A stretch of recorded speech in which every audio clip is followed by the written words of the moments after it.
नमस्कार, मैं हूं नंदनी। आप देख रहे हैं द फुलझड़ी। संसद का शीतकालीन सत्र जारी है। पक्ष और विपक्ष एक दूसरे से सवाल पूछ रहे हैं। बीजेपी के 2 सांसदों ने भी सवाल पूछे, लेकिन उन्हें सूचीबद्ध नहीं किया गया। प्रश्न किसान आंदोलन के मद्देनजर प्रवासी भारतीयों को एयरपोर्ट पर तंग करने और वापस भेजने के संदर्भ में था। अब बीजेपी सांसद सुब्रमण्यम स्वामी ने ट्विटर करके अपने ट्वीट के जरिए सवाल का जवाब न मिलने पर विरोध जाहिर किया है।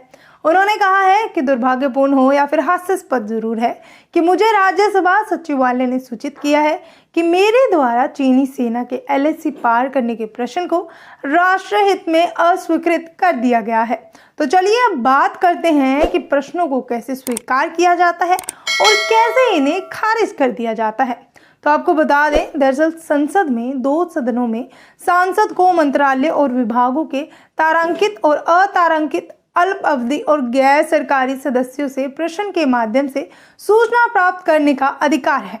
लेकिन राज्यसभा और लोकसभा में दोनों में प्रश्न पारित होने की प्रक्रिया कुछ अंतर होता है इसमें। तो जान लेते हैं क्या है वो प्रक्रिया। सबसे पहले सांसदों के प्रश्न को एक लंबी सूची तैयार की जाती है। फिर ये राज्यसभा के नियम में 47 से 50 के तहत निर्धारित किए जाते हैं। उसके बाद सचिवालय से एक बार इन प्रश्नों की मंजूरी मिलने के बाद सचिवालय द्वारा इन्हें आगे संबंधित विभाग में भेज दिया जाता है और फिर इस लिस्ट को आगे मंत्रियों तक भेज दिया जाता है, जिसके आधार पर जवाब दिया जाता है। लेकिन लोकसभा में ये प्रक्रिया अलग होती है। लोकसभा में प्रश्नों के लिए नोटिस प्राप्त होने के बाद ही बैलेट में वरीयता निर्धारित की जाती है। इसके बाद तारांकित, अतारांकित, अल्प अवधि और गैर सरकारी सदस्यों के प्रश्नों को सॉफ्टवेयर में अलग अलग दर्ज किया जाता है।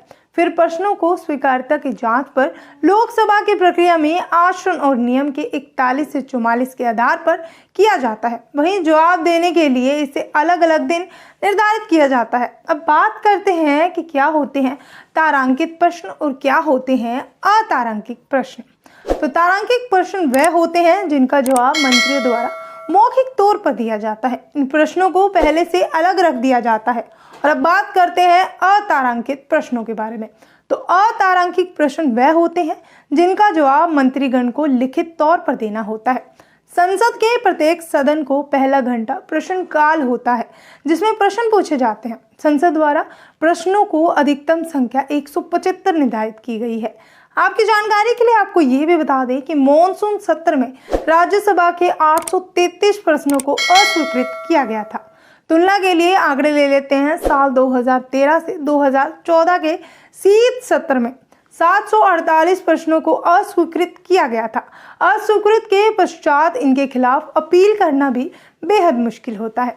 फिलहाल मुझे दीजिए इजाजत। आज के लिए बस इतना ही। देश दुनिया की बाकी जानकारी के लिए हमारे साथ जुड़े रहें और हमारे वीडियो को लाइक और चैनल को सब्सक्राइब करना ना भूलें। धन्यवाद।